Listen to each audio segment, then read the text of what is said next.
Muchas gracias por venir. Otro día de verano, ya no de primavera, y por tanto mucho mérito en acudir hoy. Bueno, hoy vamos a pasar el Rubicón del curso, de manera que hoy nos toca ya, digamos, la parte de género, aunque no exactamente así, pero donde vamos a acometer la tarea, el núcleo central del feminismo de género, que es los cuidados.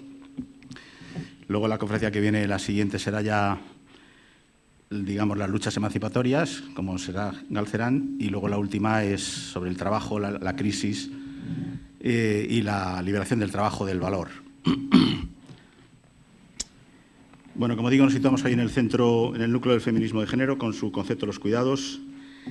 Y si recordáis, empezamos el curso hablando de las 4 divisiones que el capitalismo tenía en las sociedades actuales. Una de las cuales es la relación capital-trabajo, que ya le hemos tratado en la economía política, del otro día con Cristina, y las otras 3, ya lo mencioné, se refieren al conflicto con la naturaleza no humana, la crisis ecológica, al conflicto, al Estado y a la reproducción social, producción de mercancías versus reproducción social, reproducción de la fuerza de trabajo.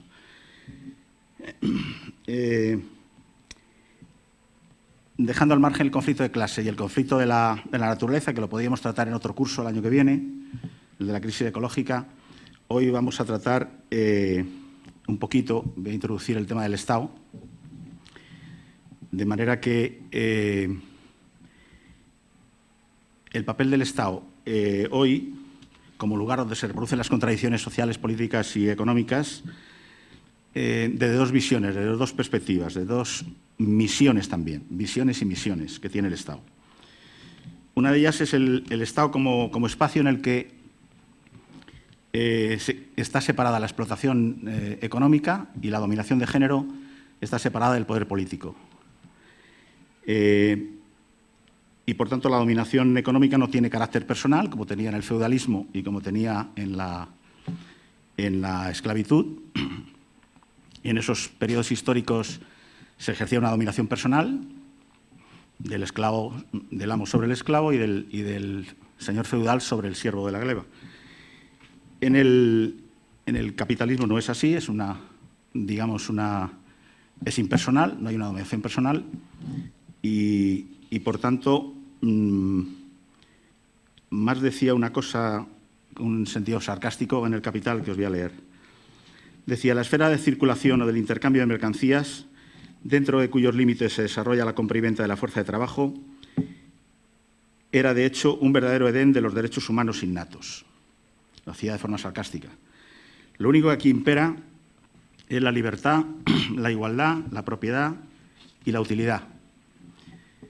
Decía, libertad, pues el comprador y vendedor de una mercancía, el caso de la fuerza de trabajo es una de ellas, solo están determinados por su libre voluntad. Firman un contrato como personas libres y jurídicamente iguales. El contrato es el resultado final en el que sus voluntades se dan una expresión jurídica común. Igualdad, decía, pues solo se relacionan entre sí como poseedores de mercancías e intercambian equivalentes por equivalentes. Ya hemos visto en la economía política es equivalentes de trabajo por equivalentes de trabajo.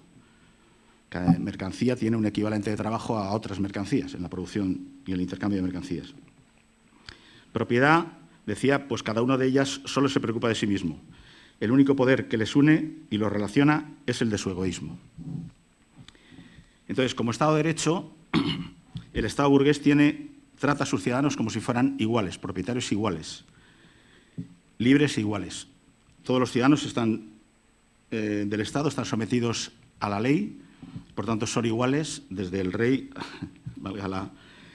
hasta el último ciudadano. El Estado se comporta frente a cada ciudadano como una instancia neutral. Es decir, el Estado, mediante esta apariencia, asegura la reproducción de este orden. De manera que todo sea un contrato general de libertad, pero bajo la coacción. Que todo sea igual bajo la desigualdad. Que todos sean propietarios bajo la expropiación continua. Y la utilidad, que todo sea útil bajo el egoísmo de unos pocos. También, digamos que esta es la legitimación del Estado que políticamente sabemos cuál es, la democracia liberal. Pero también la base material del Estado está directamente vinculada a la acumulación capitalista. Es decir, el Estado tiene, ningún gobierno se puede soslayar a eso. El Estado tiene que contribuir a la reproducción del capital porque si no muere el sistema que lo sostiene.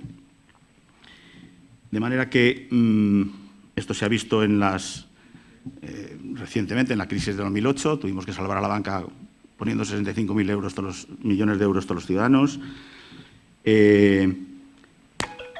Tuvimos que modificar el artículo 137 de la Constitución, si recordáis, para privilegiar la deuda sobre los gastos sociales.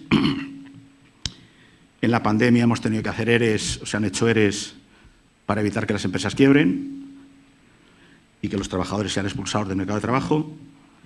Y ahora pues tenemos la crisis energética, que tiene que utilizar la utilidad marginal, el mecanismo de la utilidad marginal para fijar los precios y que no se sostiene, como habéis visto, ¿no?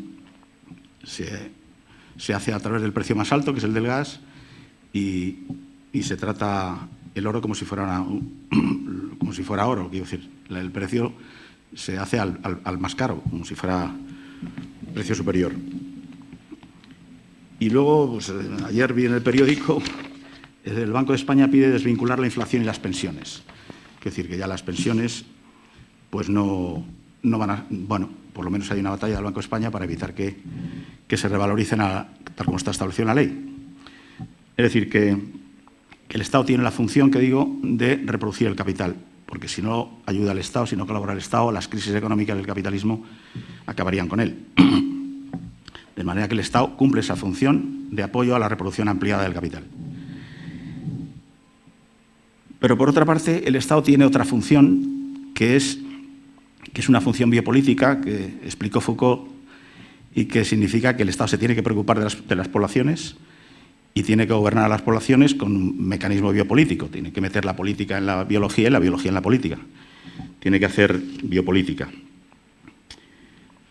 Y aquí enlazo con el tema de la reproducción social, que es la otra de las 4 contradicciones, de las 4 divisiones que el capitalismo crea en la sociedad, que es la reproducción social que aseguran las mujeres, hoy en crisis también por la crisis del patriarcado. Es decir, en el Estado biopolítico moderno se dan estas 2 contradicciones: la reproducción del capital y la reproducción de la vida, como el lugar de una guerra de posiciones en el Estado gramsciana para ver quién gana esa batalla. El Estado es el núcleo, el elemento, la categoría central donde se da la batalla por la reproducción del capital o versus la reproducción de la vida. Este es el conflicto final en el que estamos, que supongo que durará mucho tiempo, pero que es fundamental cómo avance y cómo termine. Bueno, para hablar de esto, de este conflicto, y para hablar de la vida, de un punto de no retorno, que serían los cuidados, de su ambivalencia histórica, de su situación hoy ambivalente también, puede ser reaccionaria o progresista, en el capitalismo que hoy está con nosotros. Bueno, para iluminarnos un poco sobre los cuidados, está con nosotros Belén Liedo, que os paso a decir un poco quién es. Es graduada en Filosofía de la Universidad de Salamanca en 2017, el máster en Estudios Interdisciplinares de Género en la Universidad Autónoma de Madrid en 2018 y máster en Formación del Profesorado, especialidad Filosofía en la Universidad Complutense de Madrid en 2019. En 2019 tuvo una beca de investigación en el Instituto de Filosofía del CSIC, del Centro Superior de Investigaciones Científicas, donde comenzó su investigación sobre robótica asistencial, cuidados y vulnerabilidad. Actualmente es investigadora postdoctoral en el CSIC y en la Universidad Complutense de Madrid, donde imparte clases de ética y filosofía política. Entre sus líneas de investigación se encuentra la ética de las tecnologías disruptivas, bioética, ética aplicada, cuidados, vulnerabilidad y género. Colabora con diferentes proyectos de investigación sobre temas como la precariedad, la soledad no deseada o el impacto de las nuevas tecnologías en la sociedad y ha publicado sus investigaciones en revistas especializadas en ámbito nacional e internacional. Bueno, muchas gracias por venir, Belén. Te dejo la palabra. Luego haremos un coloquio y tienes pues lo que quieras, 1 hora. Muy bien. Aquí, ¿me escucháis bien? ¿O sí? Sí. Vale. Pues buenas tardes a todas, muchísimas gracias por venir. Gracias, lo primero, al colectivo Rousseau, a Eugenio y a Félix por contar conmigo. Tengo que dar las gracias también a Clara Navarro, que no está aquí, pero impartió la conferencia inaugural y que es la persona que nos ha puesto en contacto y que ha hecho posible que esté yo aquí impartiendo esta charla. Lo primero que quiero decir es que sé que si habéis estado en las conferencias previas, han sido quizá más técnicas o más centradas en teoría marxista. Y lo que yo pensé que podía aportar cuando me propusieron participar es una visión que conecta algunos de esos conceptos que ya se han trabajado con otros abordajes desde la teoría feminista que abordan los mismos problemas, el tema del cuidado, pero con otras categorías, llegando muchas veces a conclusiones, lo que yo creo, conclusiones muy afines. En primer lugar, sí que quería dar unas pinceladas sobre el cuidado. Mi idea de la charla es hablar tampoco muchísimo y no aburriros y luego poder abrir el coloquio. Pero sí que quería decir antes de empezar algunas palabras sobre por qué el cuidado o la reproducción social es una categoría central tanto para el feminismo como también probablemente para cualquier teoría emancipatoria de cualquier tipo. Desde muchas teorías feministas se ha encontrado en el cuidado un eje diferenciador de género, es decir, lo que define las tareas de las personas en la sociedad de acuerdo al género, incluso lo que decide si una persona ocupa un rol u otro es si está destinada a ocuparse del cuidado o no. En este sentido es central tanto en la identidad de las mujeres como también en la organización de los roles de la sociedad y, por supuesto, la organización dentro de la estructura capitalista. Definir el cuidado, yo sé que quizá las otras ponentes han manejado otras definiciones, a mí me gusta mucho una definición de los 90 que dice, de dos autoras que luego citaré también, que dice que el cuidado es todo lo que hacemos para sostener, reparar y mantener nuestro mundo, de manera que podamos vivir en él lo mejor posible. El cuidado son aquellas tareas que son necesarias para el sostenimiento de la vida en un sentido amplio, en un sentido material, lo que tiene que ver con cocinar la comida porque no nos podemos comer la comida tal como aparece en el mundo, pero también en un sentido cultural, en un sentido incluso de sostenimiento de las sociedades y de transmisión de unas generaciones a otras, de las costumbres, de las normas de una determinada sociedad, de la moralidad de una determinada sociedad. Este construir la vida en común en un contexto capitalista, y es, como lo han definido algunas feministas de corrientes más marxistas, es la reproducción de la vida, es decir, lo que no es la producción. Si en el capitalismo se genera una esfera que es la productiva, todo lo que está fuera, lo que sostiene la posibilidad de las vidas, de la reproducción de la fuerza de trabajo que pueda ir a trabajar a esas esferas productivas, es lo que se considera el trabajo reproductivo, lo que al final es el cuidado, que como veremos está sistemáticamente invisibilizado. Mi idea de la charla, como os decía, es primero recorrer un poco los debates o la historia del análisis del trabajo reproductivo en este contexto de los estudios marxistas, que entronca con lo que han hablado en otras charlas, para luego introducir la corriente que se puede llamar de la ética del cuidado o de la incluso política del cuidado, que es mucho más contemporánea, que bebe de otras fuentes, pero que en el desarrollo de esta corriente acaba en conclusiones bastante parecidas de lo que se ha sostenido desde posturas de herencia marxista. Bien, en primer lugar, la cuestión del trabajo reproductivo, como sé que ha hablado Clara ya también, es algo que sí ha estado presente incluso en los textos de Marx y de Engels. Es célebre el texto de Engels sobre el origen de la familia, la propiedad y el Estado, en el que, además de en otros textos, liga la sujeción de la mujer o encuentra la razón de la sujeción de la mujer a la instauración precisamente de esa separación entre producción y reproducción que trae el capitalismo. Es decir, es en el momento en el que se separan estas dos esferas de la vida, en el que ya el trabajo no está directamente ligado al consumo ni al intercambio, sino que está mediado por la estructura capitalista, en el que se reserva para los hombres la esfera de la producción y para las mujeres la esfera de la reproducción. Y ahí es donde surge la sujeción de la familia.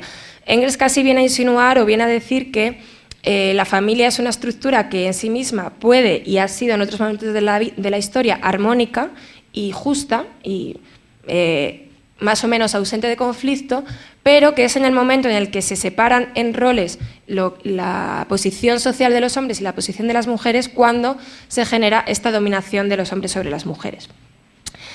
Esta idea de que es la desigualdad entre hombres y mujeres, tal como la conocemos, surge con el capitalismo, es algo que más o menos con diferentes versiones se mantiene a lo largo del siglo XIX y del siglo XX.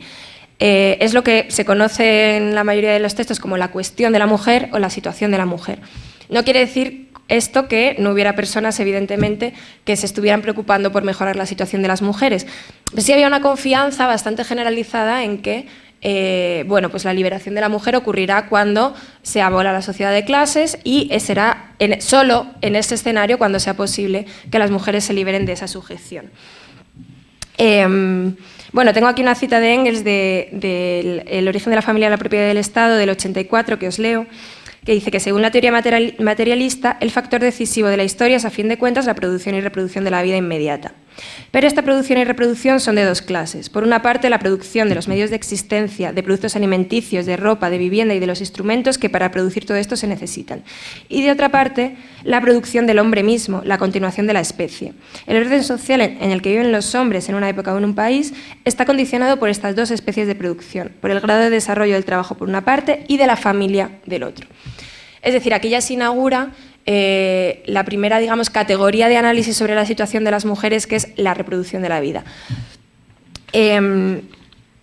Si es la propiedad de la que genera la desigualdad, entonces lo que podríamos llamar feminismo, protofeminismo, que surge en diferentes etapas, está siempre supeditada, evidentemente, a la cuestión de la clase.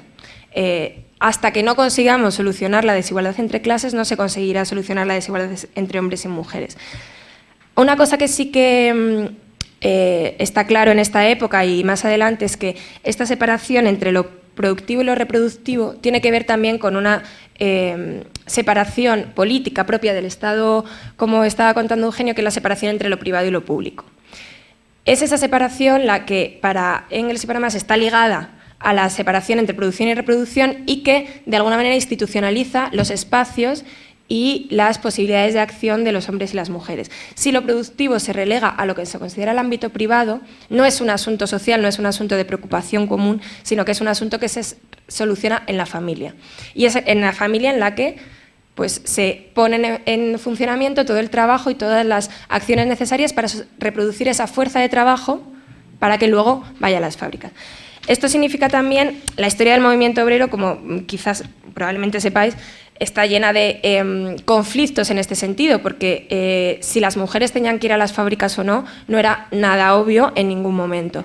Es verdad que desde el surgimiento desde el siglo XIX, muy a grandes rasgos, la ideología de la familia nuclear se va instaurando y es una familia que se concibe como bueno, pues con dos miembros, un hombre y una mujer y una prole. Y se va gestando la idea de que es el hombre el que tiene que ir fuera de la casa a ganar el sustento para la familia, ¿no? Esta idea burguesa, esta idea, digamos, como un tipo ideal de familia, en realidad en los estratos obreros nunca se cumplió. Siempre existía la necesidad de que todos los miembros de la familia que pudieran fuesen a trabajar.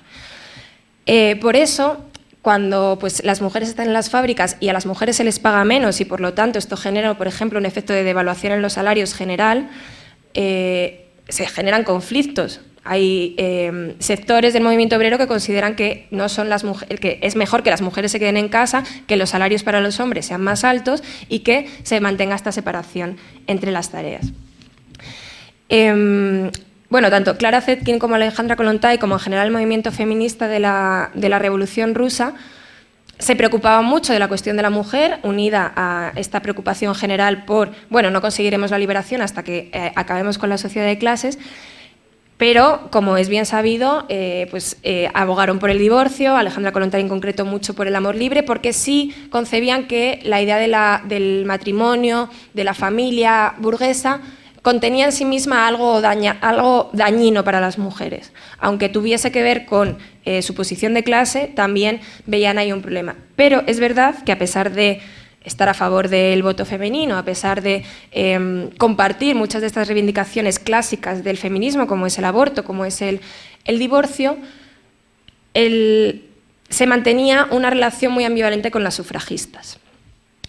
Porque el sufragismo, tanto del siglo XIX como del siglo XX, a pesar de que, por lo que más las recordamos y por lo que más luchaban, y su gran estandarte era conseguir el voto femenino, que es algo que desde las filas socialistas o de las filas marxistas se veía con cierta simpatía, ¿no? También se consideraba eso, pero sí que se miraba con mucha desconfianza el carácter burgués del movimiento, en tanto en cuanto no iban en contra de la sociedad de clases y simplemente querían reformar la democracia liberal del momento. No se consideraba que eso pudiese realmente conseguir que las mujeres se liberasen de la sujeción. Y por eso, entre otras cosas, las sufragistas no le hacían demasiado caso a la cuestión de la reproducción social, que seguía siendo el centro de la preocupación. En este sentido, decía Kollontai, por ejemplo, en 1907, decía que las feministas, en este caso se estaba refiriendo a las sufragistas, buscan la igualdad en el marco de la sociedad de clases existente, de ninguna manera atacan la base de esa sociedad. Si no atacan la base de esa sociedad, significa que no están atacando la separación entre producción y reproducción y, por lo tanto, que no conseguirían nunca liberar a las mujeres de la desigualdad que había instaurado precisamente la separación entre producción y reproducción. Claro, todo esto se mantiene más o menos sin grandes cambios teóricos o sin grandes revoluciones hasta que llega el feminismo de la segunda ola de los años 70, que es una de las etapas en las que la cuestión del trabajo reproductivo o la cuestión de lo reproductivo tiene mayor peso y mayor importancia.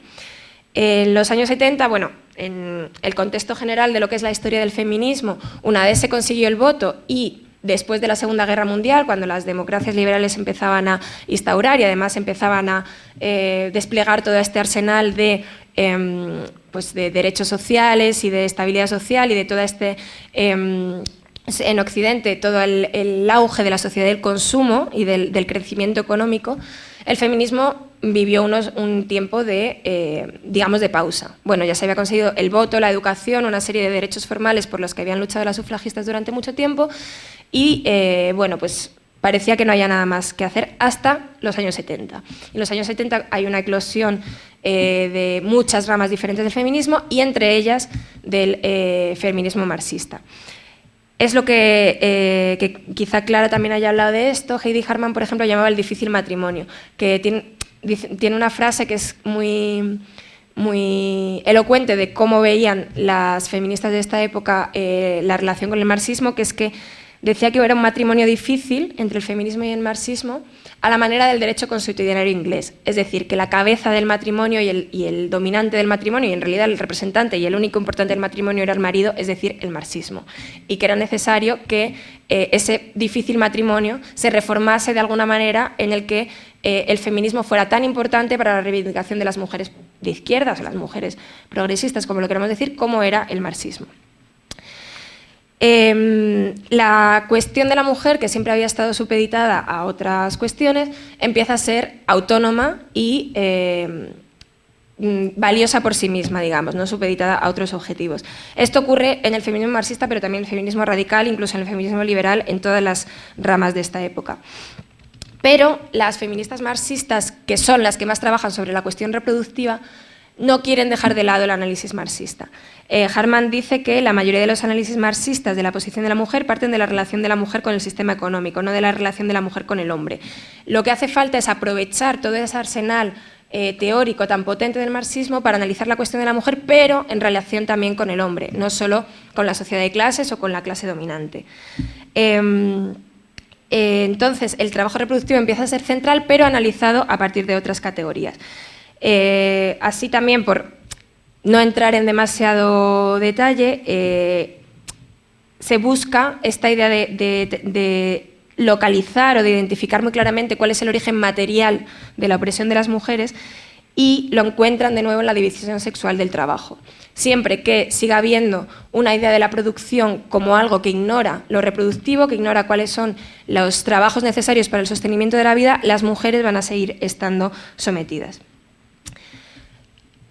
En Estados Unidos y en el Reino Unido también se generan muchos debates, es también lo que se llama las teorías de los sistemas duales, de intentar analizar desde los dos puntos de vista qué pasa con el trabajo reproductivo, no solo desde las categorías heredadas del marxismo, sino también desde las nuevas categorías de las que está creando el feminismo radical, que tienen que ver con la obligatoriedad de la heterosexualidad, con el matrimonio obligatorio, que tienen que ver también con la violencia sexual, que tienen que ver con nuevos temas que no habían estado antes en la agenda, pero que no quieren dejar, siempre sin dejar de lado el análisis materialista. Paralelamente, ocurre una de las reivindicaciones que son más interesantes en lo que tiene que ver, más interesantes desde el punto de vista histórico, en lo que tiene que ver con el trabajo reproductivo, que es el movimiento por el salario para el trabajo doméstico. Es especialmente potente, o de lo que más luego ha tenido influencia, ocurre en Italia. Silvia Federici es una de las teóricas que más trabajó en estos momentos, en los 70 y en los 80, sobre este tema, también María Rosa de la Costa.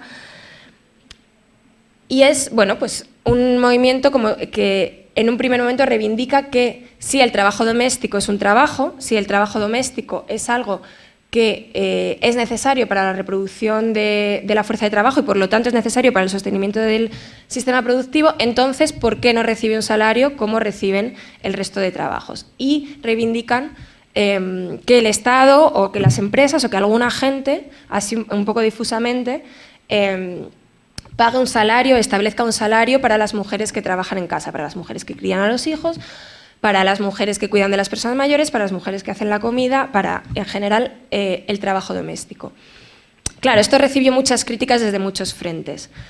Desde las propias filas feministas se criticó que si se establece un salario para las amas de casa, de alguna manera estamos condenándolas a no salir nunca de esa situación, ¿no? Bueno, pues si ya tienes este salario, nunca vas a necesitar salir al espacio público a trabajar en otra cosa y estamos como de alguna manera encadenando una situación que no nos parece buena, ¿no? Que es que sea que las mujeres están encerradas en la casa.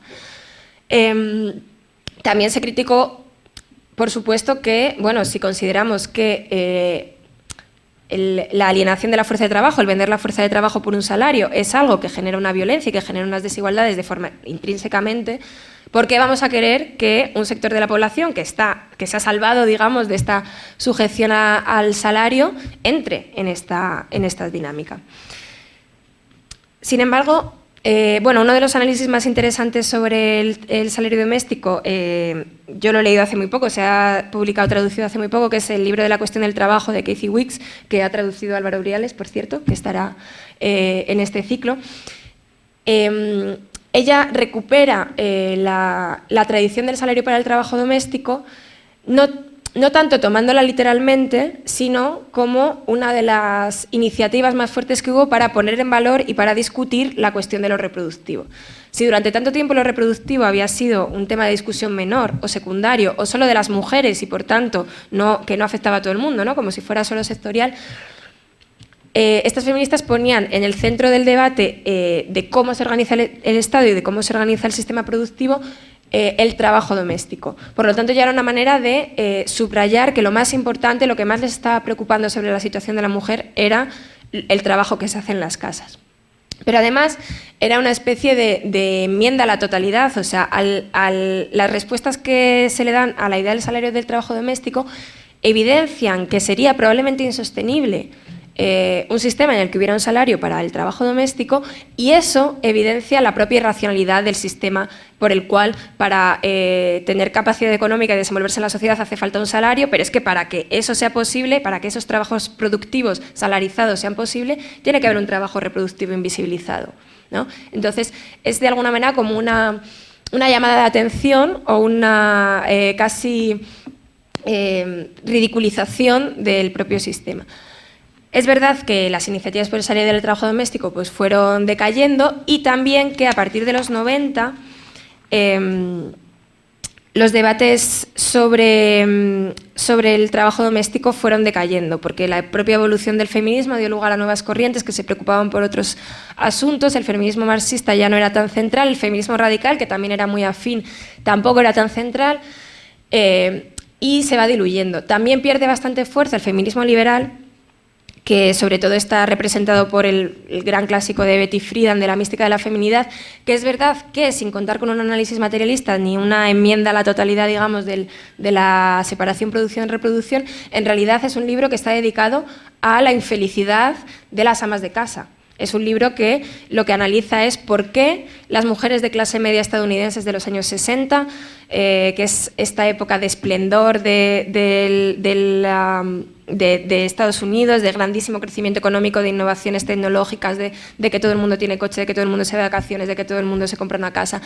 ¿Por qué esas mujeres que se supone que lo tienen todo, que además tienen electrodomésticos en su casa, que tienen maridos estupendos, que tienen hijos estupendos, son infelices? Ella lo llama el malestar que no tiene nombre. ¿Por qué son infelices? En realidad, aunque Betty Friedan en muchísimas cosas, y el feminismo liberal es casi contrapuesto a análisis de clase, sí que se está acercando a un problema muy similar, que es que las personas que se están dedicando al trabajo reproductivo no están siendo reconocidas socialmente, no están desarrollándose plenamente como personas, están siendo infelices. Hay algo que falla en esta distribución de las tareas. Ser ama de casa está generando una infelicidad sistemática y un sentimiento de opresión en las mujeres de clase media estadounidenses, que se supone que tienen todo lo demás, ¿no? Bueno, pues es verdad que esta tradición del feminismo liberal tampoco es tan importante a partir de los 90, y surge todo un nuevo contexto en el cual se pierde un poco de esta efervescencia teórica tan fuerte de las feministas marxistas que teorizaron sobre el trabajo reproductivo en muchas categorías diferentes. Antes de avanzar un poco más a cómo esto luego se puede recuperar en la contemporaneidad, creo que es importante también decir unas cuantas cosas sobre lo que hoy se conoce como la economía feminista, que a veces hace uso de categorías marxistas, a veces solo está influida por algunas, a veces parte de otros sitios, pero que es especialmente afín. La economía feminista, bueno, según Amaya Pérez Orozco, pero creo que una de las autoras más importantes en España, pero según otras autoras creo que es una cosa que se puede decir de manera general, tiene dos patas. En un primer lugar, es una nueva teoría económica, es decir, es una teoría económica que recoge categorías que la teoría económica clásica o hegemónica no estaba recogiendo, todo lo que tiene que ver con el trabajo reproductivo. Y por otra parte, es una teoría económica que tiene una vocación política, o por lo menos una vocación de cambio, una vocación crítica en sus propios planteamientos, porque parte de la idea de que en la economía tradicional no se ha tenido en cuenta el trabajo reproductivo, la función del trabajo reproductivo en los sistemas económicos actuales, y eso es parte de los problemas por los cuales las mujeres siguen estando oprimidas o siguen estando en posición de desventaja, siguen sufriendo cierto tipo de violencias. Bueno, aquí sí que os dejo dos referencias que luego os pasaré por si tenéis interés. Hay un libro que creo que es especialmente, buenísimo, editado en España, de Cristina Carrasco, Cristina Borderías y Teresa Tons, que es una recopilación de diferentes artículos de economía feminista que se llama El trabajo de los cuidados. Y hay otro, bueno, de Amaya Pérez Orozco, este es más técnico, pero es muy bueno también, que se llama Subversión feminista de la economía. Las aportaciones de la economía feminista vienen tanto de la economía ortodoxa, digamos, o sea, de personas que han estudiado en facultades de economía y que elaboran su crítica y su análisis del trabajo reproductivo a partir de ahí, como también desde la sociología, ha sido bastante importante en España. Y desde la economía feminista se han generado muchos conceptos para captar, para medir, para entender, para comprender la naturaleza económica de las tareas de cuidado, de qué es lo que está pasando en los hogares, qué es lo que están haciendo las mujeres. De hecho, Amaya Pérez Orozco tiene una una intervención que bueno, fue relativamente difundida en su momento en los medios de comunicación, que quizás la hayáis encontrado, y si no, os recomiendo muchísimo que la busquéis. En 2020, cuando estaba terminando la primera de la pandemia, os acordáis que hubo una comisión de reconstrucción, creo que se llamó pues por las consecuencias del coronavirus, ¿no? Y se llamó a muchos expertos a comparecer en el Parlamento. Amaia Pérez Orozco hizo una intervención que dura unos 20 minutos, o sea, es muy cortita, sobre aprendizaje respecto a trabajos de cuidados por la experiencia del coronavirus, es decir, aprendizajes de cómo las familias se habían reorganizado solas, sin ayuda de nadie, para cuidar de los niños que no tenían colegio, para cuidar de las personas dependientes. Una reflexión también sobre la importancia de los trabajos que se consideraron esenciales, que la gente que seguía yendo a trabajar era, por supuesto, gente que trabajaba en lo único que no se puede parar, que es el cuidado, porque es el sostenimiento de la vida, quien era enfermera, quien tenía que cuidar de personas mayores, incluso quien tenía que trabajar en los supermercados, que es donde vamos a por la comida, eran quienes tenían que seguir yendo a trabajar. Todos estos aprendizajes, Amaia Pérez Orozco los condensa en una serie de propuestas de políticas públicas gracias a conceptos desarrollados en la economía feminista. Algunos de esos, bueno, una categoría fundamental, central, en fin, casi desde lo que ha partido todo de la economía feminista es el análisis del tiempo. Esto ha sido fundamental, sobre todo desde la sociología. María Ángeles Durán es la figura más conocida en España en este sentido y ha creado una larguísima escuela. Claro, medir el trabajo reproductivo es muy complicado. ¿Cuánto trabajan las mujeres? ¿Trabajan más que los hombres? ¿Trabajan menos? ¿Cuáles son las tareas en concreto que vamos a considerar trabajo? Todas estas preguntas no son muy fáciles, sobre todo no son fáciles porque las categorías tradicionales de análisis del trabajo productivo no encajan del todo bien. Y el elemento, la categoría que ha servido para hacer estas mediciones, para saber cuánto se trabaja, cuánto trabajan las mujeres, cuánto trabajo de cuidado se hace, ha sido el tiempo. En concreto, las encuestas de uso del tiempo que hace el INE, son encuestas. Bueno, yo cuando hice el máster de género y estudiamos economía feminista, nos pasaron una encuesta para que hiciéramos durante una semana en nuestra vida. Son encuestas en las que rellenas todo lo que haces a lo largo del día con minutos. Y dices, pues le he dedicado 20 minutos a ir de mi casa al trabajo, le he dedicado media hora a hacer la comida, le he dedicado una hora a llevar a mi hijo a fútbol y luego a recogerle y a hacer la compra. A partir de aquí es a partir de donde es posible medir la diferencia de trabajo que hacen las mujeres y que hacen los hombres y que hacen diferentes también estratos sociales, etcétera, en su día a día. Y gracias a esto medimos el trabajo de cuidados, el que está fuera del empleo, el que está fuera de lo laboral, el que hacen las familias, que siempre son las mujeres, y además gracias a las encuestas de uso de tiempo esto está medido y requete demostrado que siguen siendo las mujeres las que trabajan más en casa. Y también permite entender una dinámica compleja que es qué pasa con las personas que hacen cuidados en su casa, pero que también en su entorno laboral lo que hacen es cuidar también. Todas las mujeres que, bueno, por supuesto, trabajos muy establecidos y muy bien conocidos y con larguísimas historia de institucionalización, como es la enfermería, como es la educación de los niños, maestras, como es en todos estos trabajos, cuanto más tienen que ver con cuidar, más mujeres hay. Hay más enfermeras que médicos, aunque esto está cambiando a pasos agigantados. Hay más maestras que profesores de universidad, etc. Pero también hay un tipo de trabajos específico que son solo cuidar. Las mujeres que van a casas de personas dependientes y están unas horas cuidándoles. El caso de las mujeres internas, el caso de cualquier persona que trabaja en una residencia de ancianos, etc. Este tipo de trabajos son una cuestión muy específica y especialmente espinosa, además, porque a la supuesta baja cualificación se une una invisibilización sistemática social, se unen bajos salarios, se une muchísima irregularidad, mucho más que en otros estratos del sistema productivo. Y esto, bueno, quizá no sé dónde está la causa y dónde la consecuencia, pero lo que ocurre es que este tipo de trabajos lo hacen mayoritariamente mujeres en peores situaciones, mujeres en situación administrativa irregular, que por lo tanto no pueden reclamar sobre si las hacen un contrato o no les hacen un contrato, mujeres migrantes, mujeres racializadas, mujeres con bajos ingresos, etc. Una de las categorías que se ha acuñado desde la economía feminista para analizar este fenómeno son las cadenas globales de cuidados.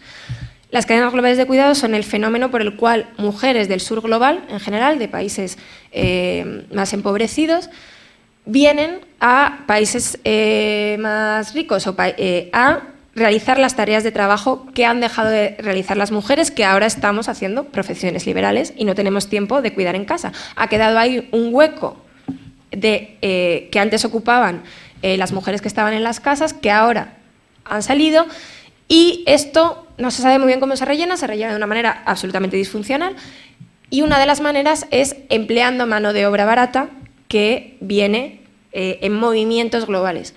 Y además son movimientos globales que son cadenas, no son solo una mujer que llega a un hogar en España o en otros países, sino que la cadena sigue, porque una cosa que se ha analizado es que cuando mujeres de edad de estar en el sistema productivo se van de sus países, envían, por supuesto, remanentes de dinero a sus países, pero además dejan normalmente responsabilidades de cuidado en sus propios países que a su vez vuelven a ocupar otras mujeres de su familia. Pues yo he dejado a mis hijos en mi país de origen y ahora es mi madre allí la que los cuida, o ahora es mi hermana, o yo he dejado a mi padre dependiente en otro país y me tengo que ocupar de pagar a una persona que en mi país se ocupe de mi padre, etc.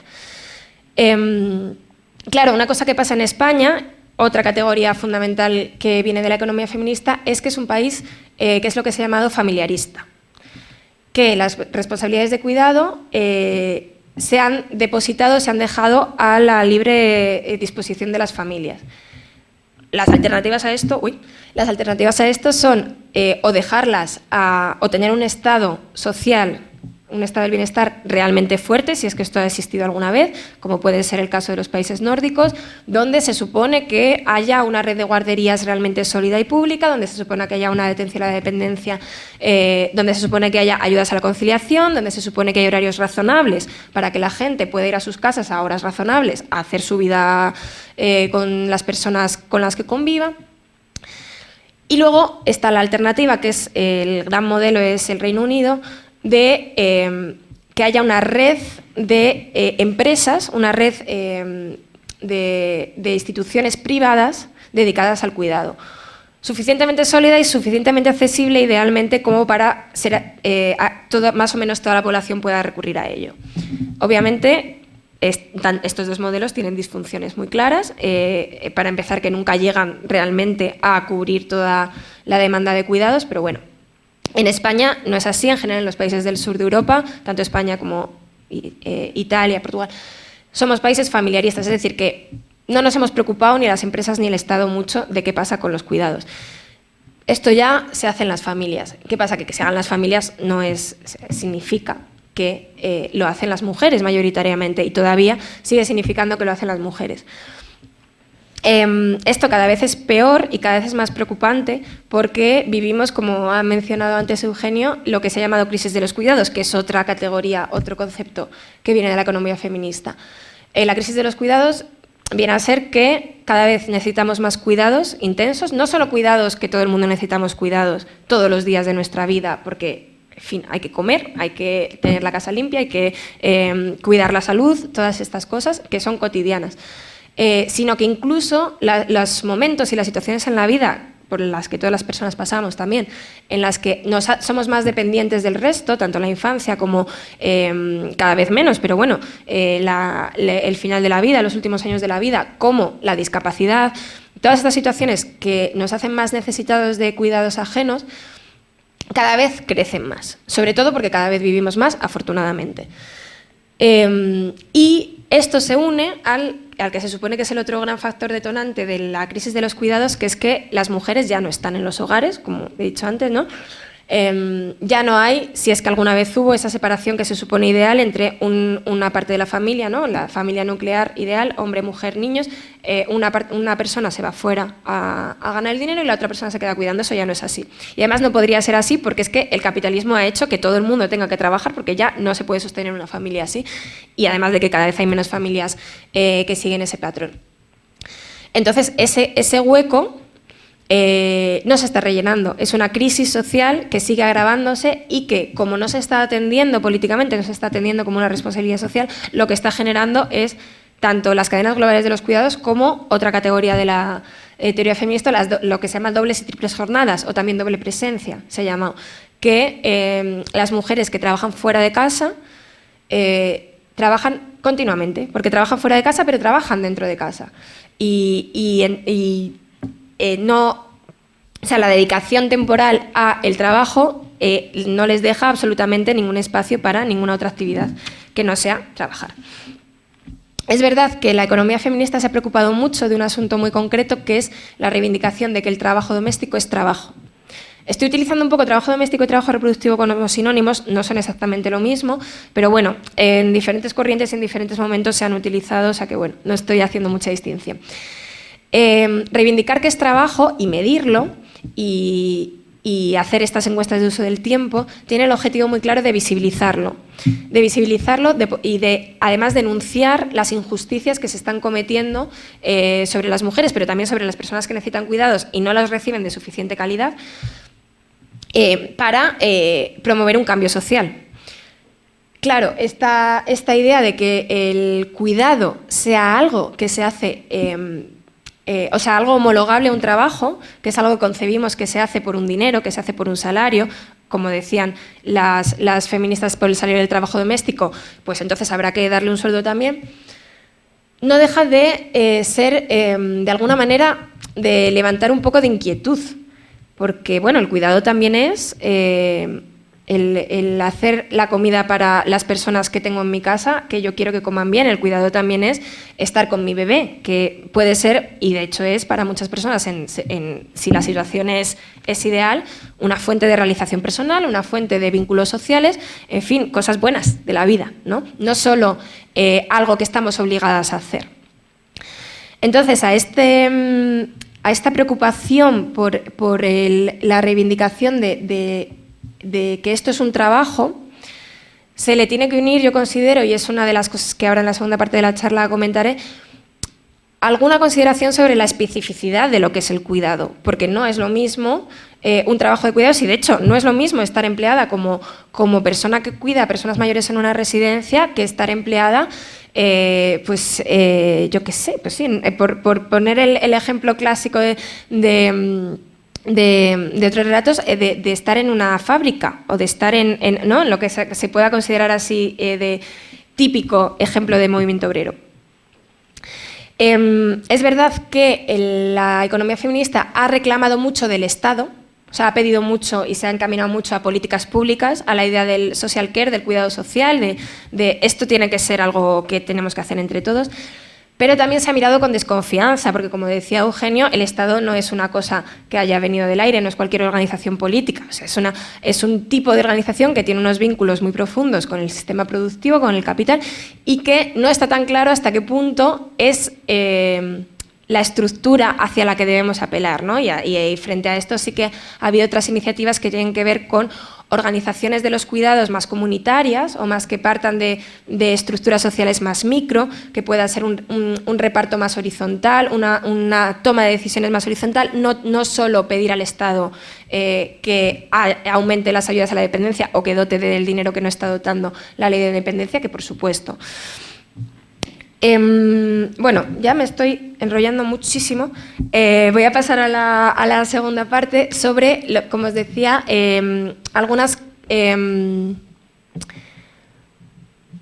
las teorías en general que han analizado el cuidado desde otro punto, no desde la política, no desde la economía, no desde la tradición marxista, partiendo de otro lugar, que sí que es capaz de captar o que aspira a captar esta naturaleza especial del cuidado como relación social, pero que precisamente en su desarrollo histórico ha acabado en unas nuevas propuestas más contemporáneas, más políticas, y que acaba confluyendo con muchas propuestas de la economía feminista y también con propuestas históricas o con sensibilidades históricas del marxismo, del feminismo marxista, que es la ética del cuidado. Es muchísimo más joven, la ética del cuidado surge en los años 70, incluso 80 del siglo pasado, en Estados Unidos, o sea, un surgimiento muy concreto, también contextualmente, ¿no? Surge en el contexto de los estudios sobre la psicología del desarrollo, es decir, sobre los estudios sobre cómo las personas se desarrollan cognitiva y moralmente durante la infancia y durante la adolescencia. Bueno, la historia del surgimiento de la ética del cuidado es que quizá os suene el nombre de Lawrence Kohlberg, que es un psicólogo bueno, importantísimo, que analizaba el desarrollo moral de las personas. Era seguidor de Piaget, pues si Piaget había estudiado el desarrollo cognitivo de los niños, pues Kohlberg adaptaba un poco, desarrollaba más la teoría de Piaget en la parte moral, cómo los niños y las niñas llegan a establecer juicios morales, a tener normas morales, a entender lo que es el bien y lo que es el mal, hasta hacerse adultos.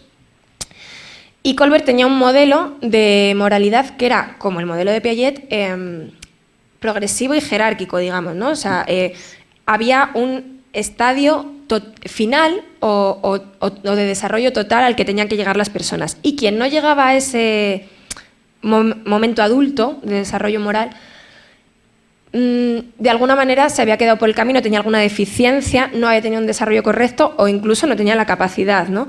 Desde una idea, repito, jerárquica, ¿no? O sea, hay una moralidad que es la adulta, la perfecta, la buena, a la que tienen que llegar los niños. Y esta moralidad adulta o desarrollada tenía que ver sobre todo con moverse por criterios y principios universalizables y abstractos. Es decir, que al principio los niños, cuando son más pequeños, pues se mueven por evitación del castigo, ¿no? Bueno, pues no le voy a pegar a mi hermano porque mi madre se va a enfadar. Un poco después empiezan a darse cuenta de que es mejor para todos si nadie se pega. Bueno, pues si yo no te pego a ti y tú no me pegas a mí, no, pues establecemos este pacto. A ver si voy a acabar tirando el micrófono. Y entonces podemos convivir mejor. Pero hay un estadio más alto, mejor, que dice Kohlberg, que es el de llegar a la conclusión de que es que la violencia está mal en toda circunstancia, en toda situación, y yo voy a tener esto como un principio absoluto en mi vida. El contenido de estas normas morales no es importante, o sea, yo puedo tener unos principios u otros, pero lo importante para Kohlberg era que una moralidad totalmente desarrollada es la que se mueve, que es imparcial, que es abstracta, que yo quiero lo mismo para todos, que la justicia tiene que ser para todos, que no importan las circunstancias concretas en las que algo ocurra, que yo no voy a mentir nunca, porque mentir es algo que está mal. Esto tiene una herencia kantiana evidente, pero bueno, no me voy a enrollar demasiado con esto. Pues una cosa que pasaba es que, claro, este estudio se hizo, luego se ha criticado mucho posteriormente porque era una muestra sesgada y demás, pero bueno, eso también ha sido por el desarrollo, el perfeccionamiento de los métodos de investigación posteriores. Pero aparte de que la muestra estuviera sesgada, una cosa que ocurría es que las niñas puntuaban peor sistemáticamente. Y bueno, Kohlberg no le dio mucha, y su equipo no le dieron mucha importancia. Bueno, pues quiero decir, era un momento en el que no era tan difícil asumir que igual las niñas se desarrollan más lento o las niñas no se desarrollan tanto moralmente y ya está. Pero una psicóloga de su equipo, que era Carol Gilligan, no aceptó esta idea. Y lo que criticó, donde ella vio el fallo del estudio, era en el propio desarrollo del estudio. Y es que las niñas desarrollaron una sensibilidad moral diferente, que no tenía tanto que ver con principios abstractos, sino con, sobre todo, responder a las necesidades ajenas y ponerse de acuerdo, digamos. Era como Kohlberg ponía siempre un dilema, que era el dilema de Heinz, que es muy famoso, que es que a un hombre se está muriendo su mujer y el farmacéutico no le vende muy cara la medicina, él no tiene dinero, ¿qué tiene que hacer? ¿La roba o no la roba? Y las niñas ante este dilema contestaban mucho más en un estilo de, bueno, pero se podrán poner de acuerdo. Bueno, pero si de verdad habla con el farmacéutico lo va a entender, que no se puede morir esta mujer. Como que rehuían el conflicto, digamos, ¿no? Mientras que los niños solían responder, o este era el estadio ideal, con normas absolutas. O bien, la vida es un valor absoluto y por lo tanto se puede robar la medicina porque lo más importante siempre es salvar la vida de la mujer, o bien no hay que robar, me da igual. Pero con valores absolutos. Claro, Gilligan esto le resultaba interesante porque Gilligan era feminista y estaba convencida de que había una educación diferenciada por género, que a los niños y las niñas se les educaba diferente y que quizá por eso las niñas tenían una sensibilidad moral diferente. Entonces lo que hizo fue entrevistar a una serie de mujeres ya adultas que habían decidido abortar y preguntarles cómo tomaron esa decisión. Y analizó no tanto los valores que tenían, sino el proceso de decidir qué estaba bien o qué estaba mal en su situación de tener un embarazo no deseado. Y ahí propuso lo que era la ética del cuidado. Gilligan viene a decir que tradicionalmente todas las éticas clásicas en la historia de la filosofía han privilegiado un punto de vista masculino, ojo, no masculino que sea de los hombres por ser hombres, sino de los hombres educados en una educación de género diferencial, que es la adecuada para el espacio público, la adecuada para ser un ciudadano, la adecuada para votar, que es la moral de la ética de la justicia, la ética de que todos tenemos que ser iguales, la ética de que tú no puedes privilegiar a tu primo frente a un ciudadano cualquiera para algo que sea de acceso público, etc. Pero esta forma de comportarse éticamente está muy bien para montar una democracia, ¿no? Pero no funciona cuando se trata de entornos de cuidado. Porque no entenderíamos que una persona, una madre, un padre, alguien que está a cargo de una criatura, trate exactamente igual a su criatura que a otras, por ejemplo, porque hay momentos en los que esa criatura necesita algo específico de sus figuras de apego, ¿no? Entonces, lo que propone Gilligan es que la ética tradicional está sesgada, es incompleta y que es necesario incorporar también los valores y las formas de hacer que tienen que ver con lo que hacen tradicionalmente las mujeres en el hogar. Ya me he alargado muchísimo con esta historia. Bueno, lo importante creo que de la ética del cuidado es que el desarrollo histórico parte de la psicología moral, o sea, esto que os acabo de contar es una cosa de desarrollo de los valores, de la forma de relacionarse de las personas según su género. De aquí pasa a la ética inmediatamente. La ética de esta época, de los años 80 y 90, recibe muy bien las aportaciones de Gilligan. La ética me refiero dentro de la filosofía sobre todo, y esto ya lo he dicho todo. Y hay muchas autoras que hacen revisiones muy interesantes de grandes figuras o grandes propuestas de la ética en la historia, confrontándolas con el cuidado y proponiendo pues, que sean complementarias, alternativas, etc. Una de las autoras que más ha trabajado esto muy dentro de la filosofía es Seila Ben-Havid, pero bueno, también Virginia Helf es otra referencia. Yo todas estas referencias luego las paso y por si alguien las quiere consultar, que tienen un espíritu muy afín a lo que es el feminismo de esta época, que es un espíritu crítico, reactivo siempre, ¿no? Que siempre parte de un diagnóstico de que algo está mal, de que algo está incompleto en la historia porque han faltado a las mujeres, pero que no se queda solo en vamos a analizar la situación de las mujeres, sino que impugna la totalidad. Dice, no, es que las categorías que teníamos antes, nuestras categorías morales previas, no estaban funcionando. No es solo que tengamos que meter a las mujeres en las categorías que ya teníamos, sino que tenemos que cambiar las categorías. Esto pasa rápidamente a la política. Y se revisa la idea de justicia, se revisa la idea de ciudadanía, la idea de igualdad, que todo esto no sea solo el punto de vista masculino de lo público, sino que sea capaz de captar qué es lo que pasa en los hogares, en las familias, en lo que estaba tradicionalmente reservado a las mujeres.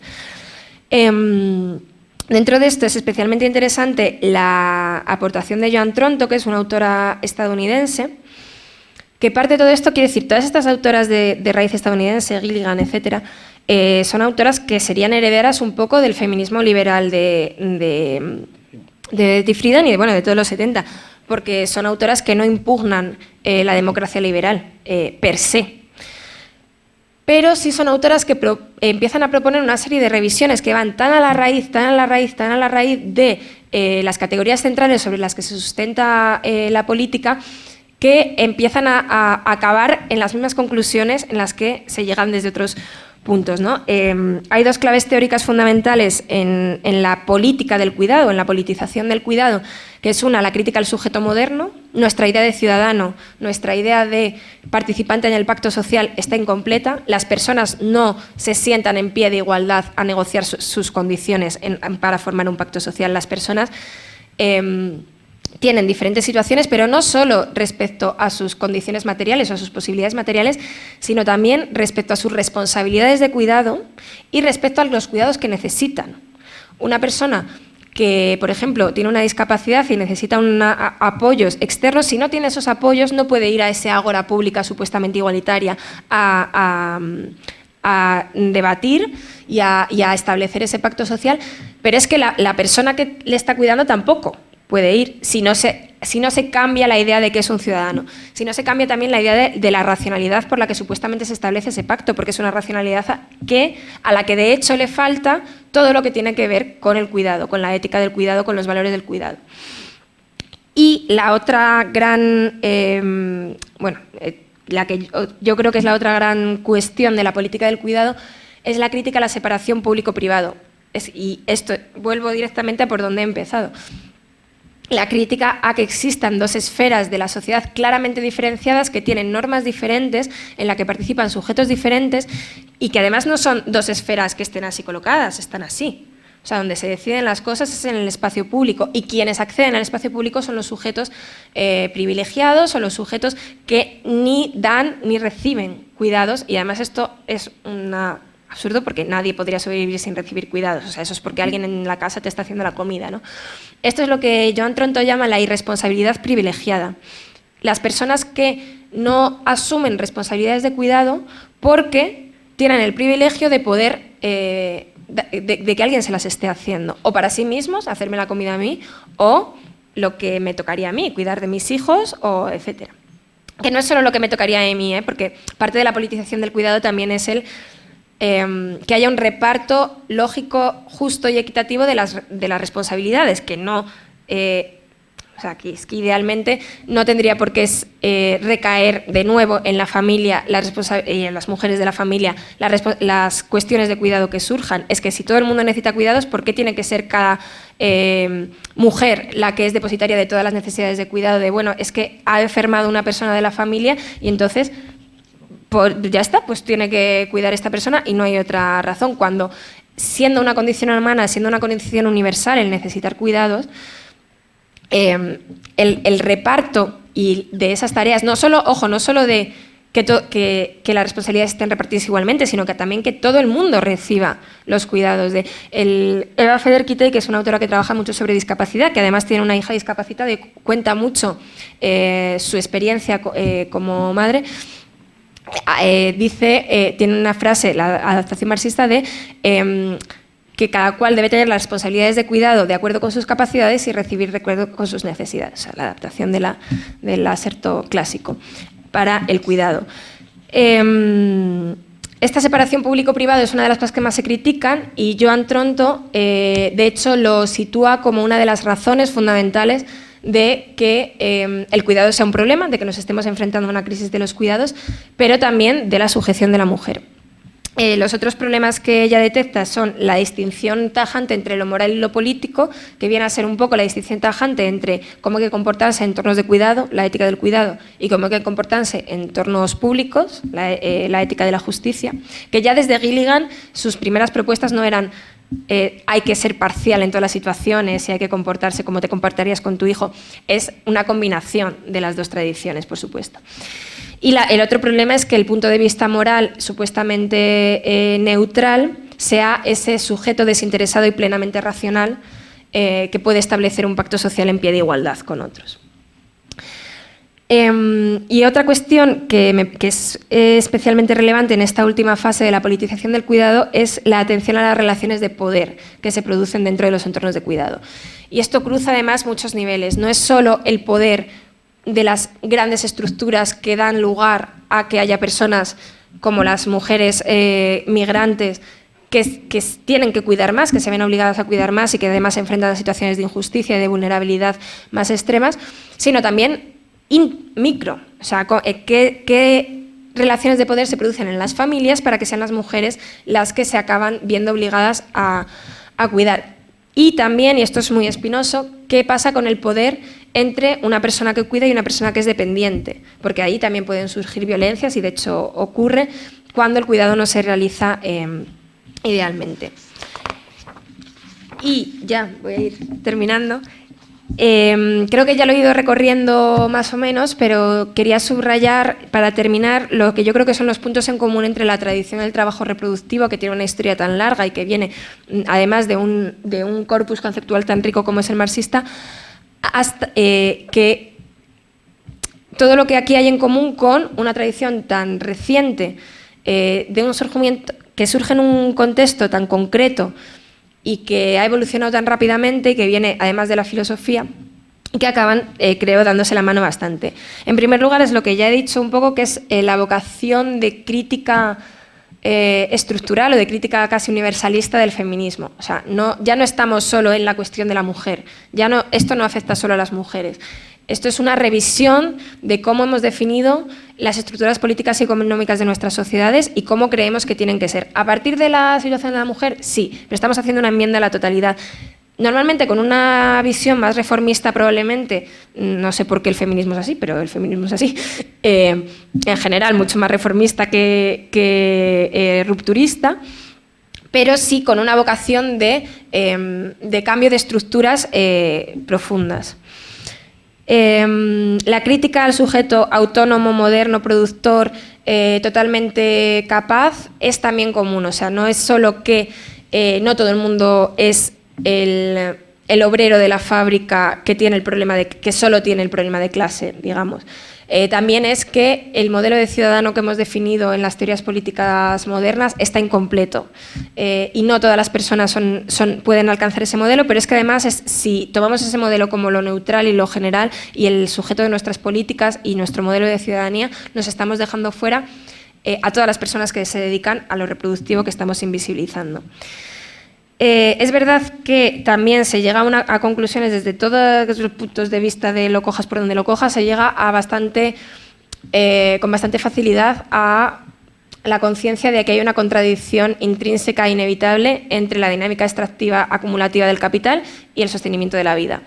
Esto lo explica especialmente bien Nancy Fraser en un artículo muy famoso y buenísimo, que son las contradicciones entre el capital y los cuidados, que está además en uno de los últimos libros que ha sacado Traficantes de Sueños de Fraser, o sea que está en libre descarga si lo queréis consultar, que es que el capitalismo requiere de la invisibilización del trabajo reproductivo para seguir funcionando, pero es que su propia dinámica fagocitadora está acabando con esa esfera.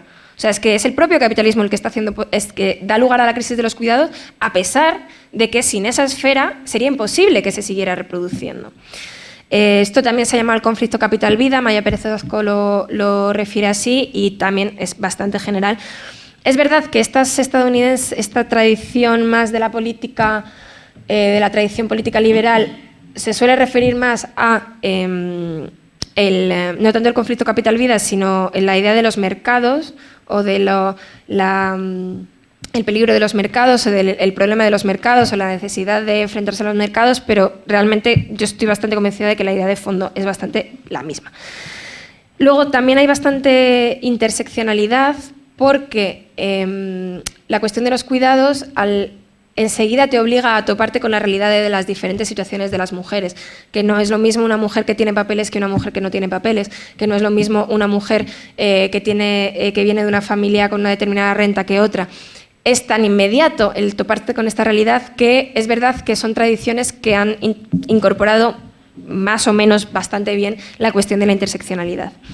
Y por último, desde todos los ámbitos, sobre todo desde la economía feminista, hay una inclinación bastante general hacia la acción a través sobre todo de políticas públicas, o sea, muy echar mano del Estado, desde una crítica, o sea, desde una relación con el Estado bastante ambivalente, porque también evidentemente la relación con el Estado, con el modelo de ciudadanía que se está criticando es inmediata, pero sí se recurre mucho a, en general, las políticas públicas. Y en este sentido, contemporáneamente está muy de moda, afortunadamente, cuestiones como son la reivindicación de la reducción de la jornada laboral, por días o por horas, la jornada de 32 horas o la semana de 4 días. La cuestión de la renta básica también se ha trabajado desde este punto de vista.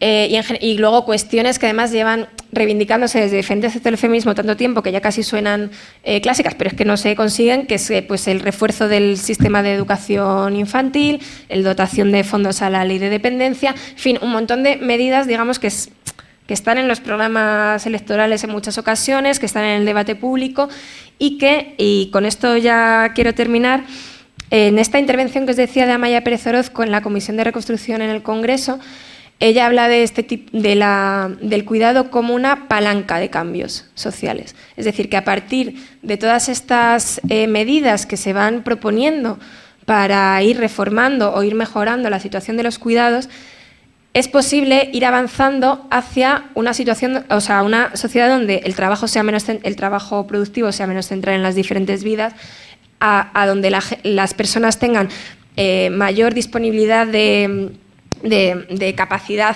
de desarrollar su vida al margen del salario que tengan, de aquí la idea de la renta básica, donde las familias se puedan formar de maneras más libres, donde las mujeres no estén atadas a un marido que necesitan porque no les pueden dejar, porque es que no van a tener dinero, porque ellas no trabajan. Y esta idea de la palanca creo que es especialmente interesante y que además entronca con lo primero que había dicho, que es la centralidad del cuidado dentro de las cuestiones feministas y además con vocación de transformación política general. No es solo una cuestión de las mujeres, bueno, hace tiempo que el feminismo no es una cuestión de las mujeres, sino una cuestión de cambio estructural, social. Y ya está, no sé cuánto tiempo... Ah, bueno, bien, muy bien. Y ya, bueno, encantada de escuchar todo lo que queráis comentar. Muchas gracias.